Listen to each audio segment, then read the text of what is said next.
Halo semuanya, selamat datang di channel yang tidak layak untuk dihina ini. Sebelum kita mulai, atur posisi santainya, seruput kopinya, dan mari kita berkhayal.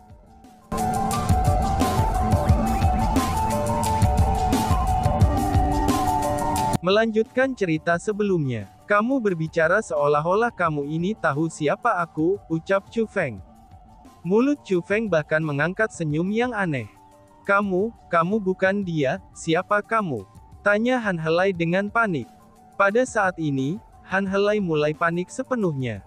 Saat dia berbicara, dia buru-buru mundur. Dia berusaha mencari kesempatan untuk melarikan diri. Dia sudah berhasil menyadari betapa menakutkannya Chu Feng yang sekarang ini. Selanjutnya, dia juga menyadari bahwa Chu Feng saat ini bukan Chu Feng yang sama dari sebelumnya. Cerot! Namun tepat pada saat ini, suara teredam datang dari dantian Han Helai. Ketika dia melihat ke bawah, dia melihat darah mengalir dari daerah dantiannya. Sebuah tangan telah menembus punggungnya, dan menerjang masuk ke dalam tubuhnya. Tidak hanya itu saja, itu juga menghancurkan dantiannya menjadi berkeping-keping. Aku adalah orang yang akan membuatmu merasa sangat tersiksa, sehingga kamu berharap kamu lebih baik mati, ucap Chu Feng. Pada saat ini, suara itu perlahan-lahan terdengar dari belakang Han Helai. Suara ini adalah suara Chu Feng. Namun pada saat yang sama, itu bukanlah suara Chu Feng. Merasakan bahwa situasinya buruk, Han Helai pun berteriak. Tuan alis aneh, selamatkan aku, teriak Han Helai. Apa? Mendengar teriakan Han Helai, tetua alis aneh segera mengalihkan perhatiannya ke wilayah itu. Ketika dia melihat bahwa dantian Han Helai telah dihancurkan oleh Chu Feng, dia juga menunjukkan ekspresi kaget. Orang yang paling ingin membunuhmu bukanlah aku.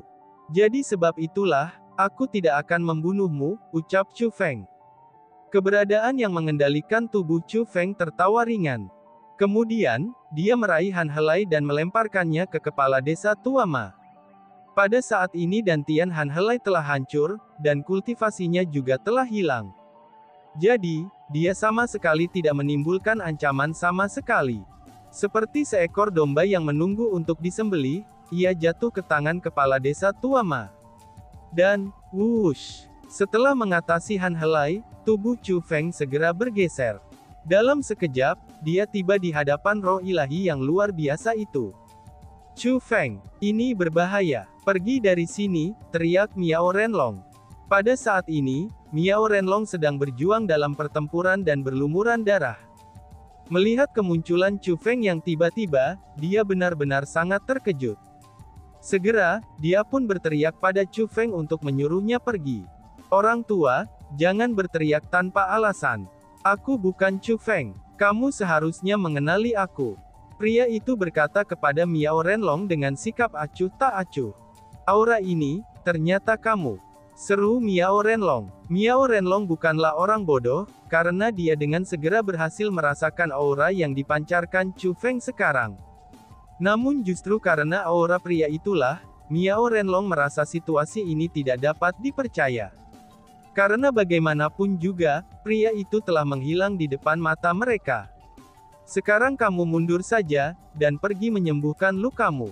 Serahkan saja masalah ini padaku, kata Chu Feng. Miao Renlong tidak menolaknya. Lagi pula, bukan saja dia terluka parah dan tidak bisa bertahan lama, dia juga menemukan bahwa aura pria itu berkali-kali lebih kuat daripada terakhir kali dia melihatnya. Dia begitu kuat, sehingga sama sekali tidak lebih lemah dari roh ilahi yang sangat besar ini. Karena faktanya, dia bahkan jauh lebih kuat dari itu.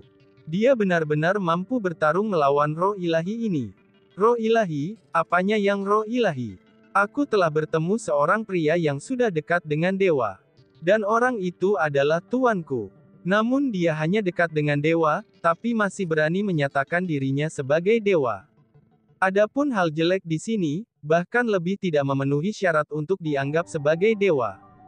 Karena jika dibandingkan dengan tuanku, kamu hanya lebih rendah dalam semua aspek, ucap Chu Feng sambil memandang ke roh ilahi dan mulai mengejek dan menghinanya. Aku akan membunuhmu, teriak roh ilahi itu. Diprovokasi dengan cara seperti itu, roh ilahi yang luar biasa sekali lagi mengeluarkan geraman yang mengguncang dunia. Dan kemudian, sebuah tinju besar menabrak pria itu. Roh ilahi yang sangat besar ini benar-benar terlalu besar. Sebelum itu, tubuh Chu Feng benar-benar hanya sebanding dengan semut. Maka secara logis, tinju ini seharusnya bisa membunuh Chu Feng seperti menghancurkan semut. Hehehe. Namun bahkan ketika dihadapkan dengan kepalan tangan sebesar gunung, Chu Feng tidak terlihat takut sedikit pun. Dia tidak hanya mulai tertawa dingin, tapi dia juga mengepalkan tinjunya, dan melepaskan tinjunya ke arah tinju besar yang melesat ke arahnya. Dan, boom! Tinju itu menyebabkan langit dan bumi berguncang hebat. Menyusul ledakan keras, tinju besar roh ilahi itu benar-benar hancur berantakan. Bahkan tubuhnya yang luar biasa besar yang menyentuh awan pun terlempar ke belakang beberapa langkah. Oh surga, ini. Melihat adegan ini, bukan saja orang tua alis aneh yang tertegun, bahkan Miao Renlong dan kepala desa tua Ma juga ikut terpana.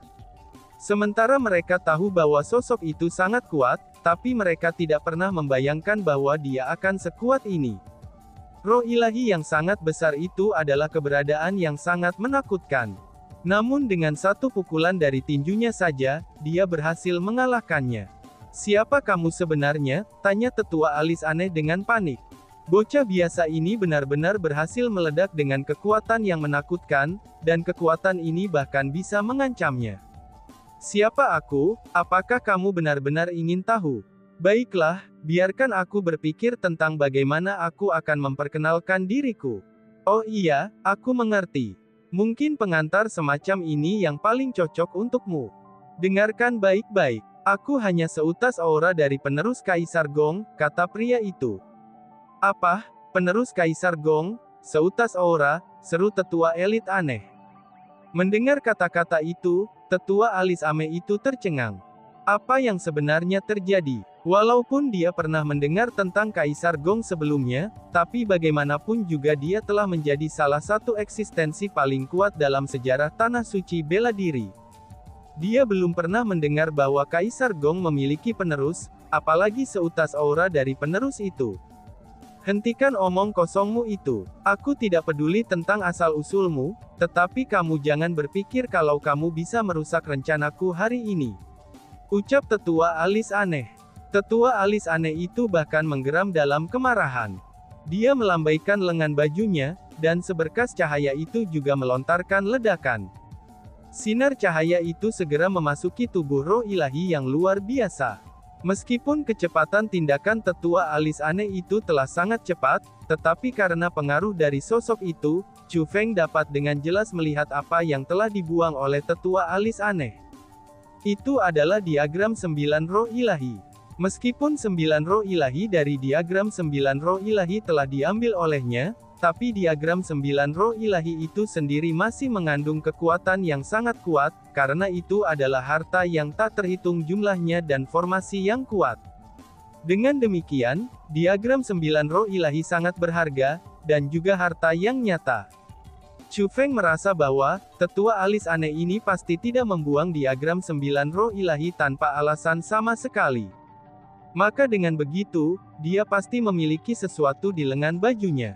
Kemungkinannya jika diagram 9 roh ilahi melebur dengan roh ilahi yang sangat besar itu, maka malapetaka bisa saja terjadi. Mengaum. Benar saja, itu memang seperti yang Chu Feng bayangkan. Setelah diagram 9 roh ilahi memasuki roh ilahi yang sangat besar, makhluk itu sekali lagi memancarkan geraman. Setelah itu, tinju yang telah dihancurkan sebelumnya benar-benar tumbuh kembali. Selain itu, pada saat ini banyak gas abu-abu yang dipancarkan dari tubuhnya yang sangat besar, dan kemudian masuk ke dalam kabut yang tak terbatas. Dalam situasi seperti ini, kabut yang menutupi garis pandang mereka sebenarnya mulai berubah. Lalu dengan segera, itu mengembun menjadi pasukan yang luar biasa dari ribuan pria dan kuda, dan mulai menyerang roh ilahi untuk menyatu ke dalam tubuhnya. Ketika semakin banyak monster yang terbentuk kabut yang menyatu dengan tubuh roh ilahi, aura roh ilahi yang luar biasa itu tumbuh semakin kuat, dan bahkan semakin menakutkan. Tentu saja, tempat ini adalah teknik formasi tabu. Namun meski begitu, aku tidak akan pernah berpikir bahwa teknik formasi tabu ini adalah segalanya untuk monster ini. Sepertinya monster ini belum sepenuhnya melepas segelnya pada saat sebelumnya. Namun sekarang, monster itu akan benar-benar membuka segelnya, ucap Miao Renlong. Pengamat Miao Renlong akhirnya berhasil menemukan kedalaman tempat ini. Namun sayangnya, kedalaman seperti ini membawa banyak kegelisahan baginya.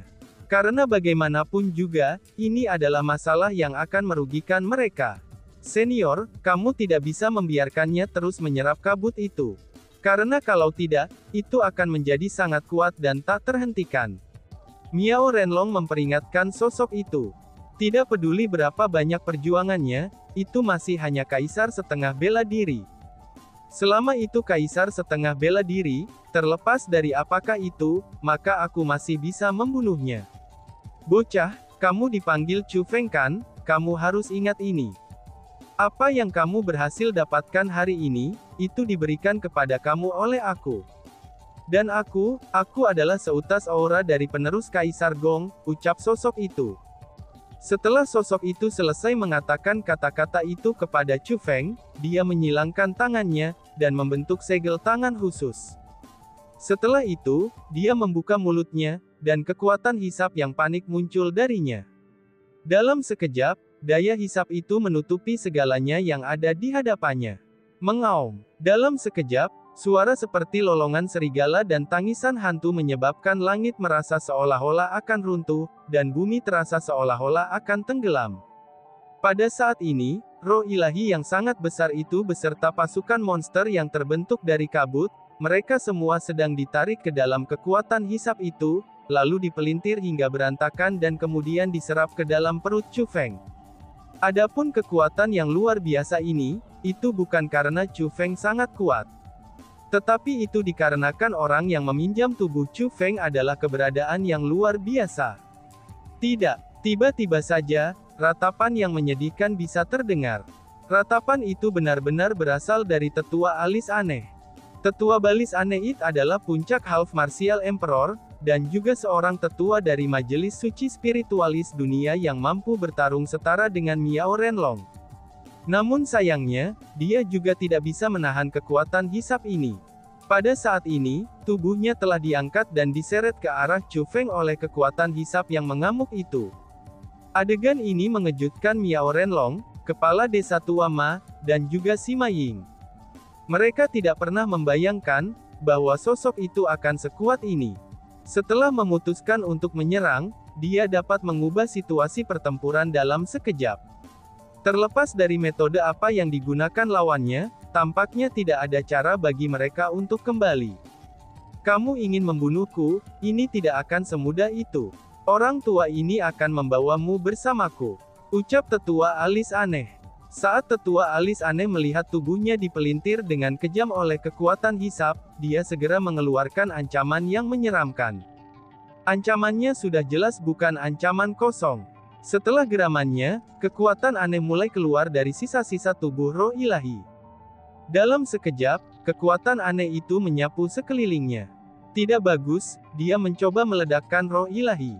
Seru Miao Renlong. Tiba-tiba saja, ekspresi Miao Renlong mengambil perubahan besar. Dia meraih Sima Ying dan kepala desa tua Ma, dan kemudian mulai dengan cepat melarikan diri ke kejauhan. Bang! Namun sayangnya, dia sudah terlambat. Pada saat ia menemukan ada sesuatu yang salah, sisa-sisa tubuh roh ilahi itu segera meledak. Sejumlah besar riak energi berapi-api langsung menelan wilayah ruang ini, dan bahkan tubuh Chu Feng benar-benar dilanda riak energi. Selanjutnya, riak energi itu menyapu Miao Renlong dan yang lainnya, dan dengan cepat mendekati mereka. Kakek Miao, kita tidak bisa pergi seperti ini. Kita perlu menyelamatkan Chu Feng. Melihat Chu Feng dilanda riak-riak energi ganas itu, Sima Ying segera berteriak dengan khawatir. Namun meski begitu, Miao Renlong mengabaikannya. Dia tahu betul apa yang harus dia lakukan pada saat seperti ini, dan dia harus mengerahkan semua kekuatannya untuk melarikan diri. Bahkan dia tidak bisa ragu sedikit pun. Karena kalau tidak, mereka semua akan terbunuh di tempat ini. Namun yang paling penting adalah, terlepas dari seberapa keras Miao Renlong berusaha melarikan diri, itu masih akan sangat sulit baginya untuk melarikan diri secara hidup-hidup. Itu karena dia bisa merasakan dengan jelas, seberapa kuatnya ledakan ini. Bas-bas. Namun pada saat riak energi mengamuk hendak mencapai Miao Renlong dan yang lainnya, tiba-tiba saja riak ganas itu berhenti menyebar. Tuan Miao, ini, seru kepala desa. Melihat perubahan semacam ini, kepala desa tua Ma menjadi heran. Seharusnya ledakan ini sangatlah cukup kuat. Tapi ini sebaliknya, itu pasti telah disegel oleh semacam kekuatan. Ucap Miao Renlong sambil menghentikan pelariannya. Dia berdiri beberapa mil di luar jangkauan ledakan, dan melihat riak-riak energi yang sangat besar yang mendatangkan malapetaka di depannya itu. Alisnya berkerut, karena dia masih merasakan ketakutan yang tersisa dari ledakan itu. Mungkinkah itu karena Chu Feng? Sima Ying bertanya. Sepertinya itu memang Chu Feng dan sosok senior itu, kata Miao Renlong. Luar biasa, Chu Feng benar-benar luar biasa, ucap Sima Ying. Mendengar kata-kata itu, Sima Ying meledak dengan gembira. Dia tampaknya merasa bangga pada Chu Feng. Tuan Miao, bagaimana kita menangani orang ini? Ucap kepala desa tua Ma menarik Han Helai yang pincang, dan kemudian melemparkannya. Meskipun dia ingin menginterogasinya secara pribadi tentang keberadaan Gletser Ceiling, tapi dia merasa bahwa itu akan lebih cocok untuk menyerahkannya kepada Miao Renlong. Karena bagaimanapun juga, kebencian antara Han Helai dan World Spiritist Alliance bahkan jauh lebih besar. Hahaha, silakan saja bunuh aku. Lagi pula, selain kehidupan ini, aku tidak punya apa-apa lagi, hahaha. Han Helai sudah tahu bahwa akan sangat sulit baginya untuk lolos dari kematian. Maka tanpa rasa takut, dia pun mulai tertawa bangga. Mendengar itu, Miao Renlong mengabaikan Han Helai. Dia pergi dan mengambil Cosmos Sack milik Han Helai, dan mulai mencarinya. Dan ternyata, tidak ada Gletser Ceiling di dalam Cosmos Sack. Satu-satunya hal yang ada di dalamnya adalah beberapa barang biasa. Di mana Gletser Ceiling itu? Miao Renlong bertanya dengan dingin, dan dia tampak sangat mengesankan. Pada saat ini, kepala desa tua Ma juga mulai khawatir. Lagi pula, tujuannya datang ke sini adalah agar dia bisa mengambil Gletser Ceiling. Jika dia tidak dapat mengambilnya, maka perjalanan ini akan sia-sia. Apa? Ceiling Glasier? Apakah kamu semua ingin mendapatkan Ceiling Glasier itu? Hahaha, bagus, barang itu berada di tangan Tuan Alis Ameh. Kalian pergi dan mendapatkannya sendiri. Tapi sayangnya, aku khawatir kalian semua tidak akan memiliki kesempatan itu. Karena aku berani bertaruh, bahwa Ceiling Glasier telah lama diubah menjadi air matang oleh Tuan Alis Aneh, ucap Han Helai. Hahaha, lihatlah riak-riak energi yang menakutkan itu. Apa yang bisa terus hidup dalam hal itu? Balas Miao Renlong.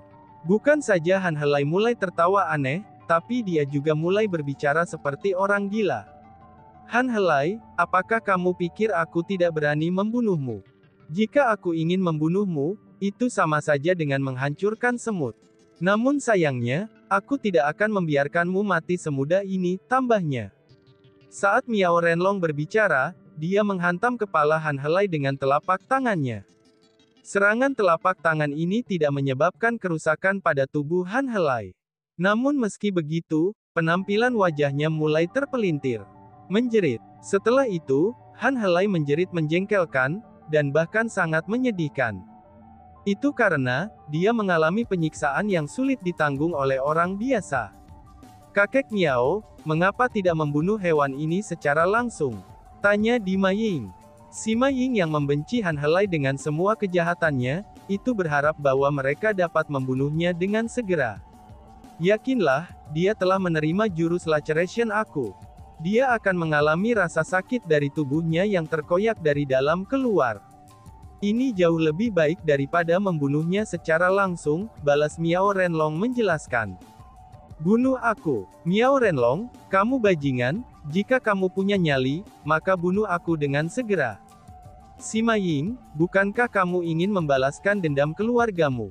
Ayo cepat bunuh aku. Kepala desa sampah dari desa kuno, aku telah mencuri harta desamu, namun kamu bahkan tidak berani membunuhku. Menjerit, bajingan, bunuh aku. Aku mohon, tolong bunuh aku. Teriak Han Helai. Benar saja, ketika menerima rasa sakit semacam ini, Han Helai segera tidak bisa menahannya lagi. Dia pertama kali mencoba menghasut Miao Renlong, Sima Ying, dan kepala desa tua Ma untuk segera membunuhnya. Kemudian, dia bahkan mulai memohon kepada mereka untuk membunuhnya. Itu dapat dilihat bahwa dia benar-benar mengalami sejumlah besar rasa sakit pada saat ini. Jangan cemas, luangkan waktu kamu. Ada lebih banyak rasa sakit yang sedang menunggu kamu. Bahkan jika kamu ingin mati, kamu tidak perlu cemas. Lagi pula, tidak ada yang akan bisa menyelamatkan kamu dari jurus laceration aku ini. Karena cepat atau lambat, kamu akan mati, kata Miao Renlong dingin. Meraung, kamu bajingan, kamu sekumpulan binatang. Menjerit, tetiak Han Helai. Mendengar kata-kata itu, Han Helai menjerit putus asa. Namun selain itu, tidak ada lagi yang bisa dia lakukan. Dia hanya bisa terus menahan rasa sakit karena jantung dan paru-parunya terkoyak. Lalu perlahan-lahan, daging dan sarafnya tersiksa oleh laceration palem milik Miao Renlong. Kepala desa Ma, memang tidak ada gletser penyegel padanya. Pada saat ini, Miao Renlong menoleh ke kepala desa tua Ma sambil berkata, sepertinya ini semua memang takdir. Sebenarnya, itu tidak penting lagi. Aku hanya berharap, bahwa teman kecil Chu Feng akan dapat kembali dengan selamat, kata kepala desa tua Ma sambil menghela nafas. Saat dia berbicara, dia mengalihkan pandangannya ke area yang ditutupi oleh riak-riak energi yang masih melonjak. Oh iya kakek Miao, mengapa Chu Feng belum keluar juga? Mungkinkah sesuatu terjadi padanya? Sima Ying bertanya dengan keprihatinan yang mendalam. Secara logis, teman kecil Chu Feng seharusnya akan baik-baik saja. Lagi pula, orang itu mampu menutup bahkan ledakan ganas ini sampai tingkat tertentu. Namun meaki begitu, riak energi yang telah disegel di dalamnya masih terlalu kuat. Tapi aku tidak dapat merasakan apapun. Karena itulah, aku juga tidak dapat memastikan apakah teman kecil Chu Feng aman dan sehat, kata Miao Renlong. Kalau begitu, apa yang harus kita lakukan? Tanya Sima Ying menjadi lebih khawatir. Selain itu, tidak ada lagi yang bisa kita lakukan. Aku berharap bahwa surga memiliki mata, dan akan membiarkan teman kecil Chu Feng kembali dengan selamat, ucap Miao Renlong. Saat Miao Renlong mengucapkan kata-kata itu, dia menutup matanya dan berbalik ke langit. Tampaknya, dia seperti menawarkan doa kepada Chu Feng. Dan tiba-tiba saja bersambung. Sekian dan terima kasih banyak. Bye-bye.